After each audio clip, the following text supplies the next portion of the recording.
Today, I'm diving into the past and challenging myself to cook up some amazing Depression-era recipes that are not only budget-friendly, but also delicious. Let's see if I can make these old-school dishes that you'll actually love. Depression-era recipes are all about resourcefulness and making the most of what you have, and one ingredient that played a starring role in many of these dishes was the humble egg. Whether it was scrambled, fried, boiled, or baked, eggs were a staple in many Depression-era households. During the Great Depression, people had to get creative with the limited ingredients they had access to. Fresh fruits and vegetables were a luxury, meat was scarce, and even basic pantry staples like flour and sugar were hard to come by. It was a time when necessity really was the mother of invention, and cooks had to think outside the box to come up with meals that were both filling and flavorful. From soup to nuts, people had to make do with what they had. They'd use every last scrap of food to create meals that would stretch their budgets. It was a time of incredible resilience and resourcefulness, and the recipes that came out of this era are a testament to the ingenuity of the people who lived through it. One of the most impressive things about Depression-era recipes is how they managed to make something out of nothing. They'd take scraps of leftover food and turn them into an entirely new meal. It's a philosophy that I think we could all learn from today, especially in an era of such abundance and waste. Let's take a look at some of these incredible recipes. One of my favorites is a dish called egg drop soup. It's a simple yet comforting soup made with eggs, chicken broth, and a few scraps of veggies. It's amazing how something so humble can be so delicious. Another recipe that's sure to become a staple in your kitchen is the Depression-era classic, Hoover stew.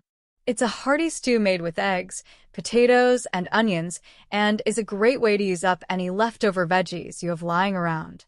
Next up is a recipe that's sure to surprise you: pickle egg sandwiches. That's right, pickles and eggs. It may sound strange, but trust me, it's a game changer. And finally, we have a recipe that's perfect for breakfast or brunch: eggs in purgatory. It's a simple yet flavorful dish made with eggs, tomatoes, and bread, and is a great way to use up any leftover bread you have lying around. But the recipe that really stands out to me is a little-known gem called egg and prune pudding. It's a rich and creamy pudding made with eggs, prunes, and a few pantry staples, and is a perfect example of how the Depression-era cooks managed to make something out of nothing. So let's dive in and see how to make it. I'll also post the complete recipe in the comments. The first thing you'll need to do is preheat your oven to 375 degrees Fahrenheit. While that's heating up, you can start by chopping up some prunes and soaking them in water. Next, you'll need to separate some eggs and whisk them together in a bowl.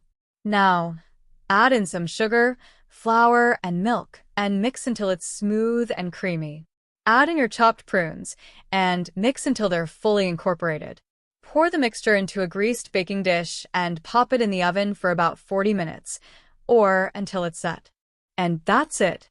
You'll be left with a rich and creamy pudding that's perfect for dessert or even breakfast. The best part is that it's made with ingredients you likely already have in your pantry. These recipes are a testament to the resourcefulness and creativity of the people who lived through the Great Depression. They're a reminder that even in the toughest of times, there's always room for a little bit of innovation and imagination. So, I encourage you to try out these recipes and see just how delicious and satisfying they can be. Thanks for joining me on this culinary journey through the Depression era.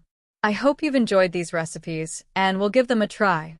If you do, be sure to let me know how they turn out, and don't forget to share your own favorite egg recipes in the comments below. And if you want more cooking inspiration, be sure to check out my other videos for some delicious ideas. Let me know which of these recipes you'd like me to post, and I'll do it soon. Thanks for watching, and I'll see you in the next video.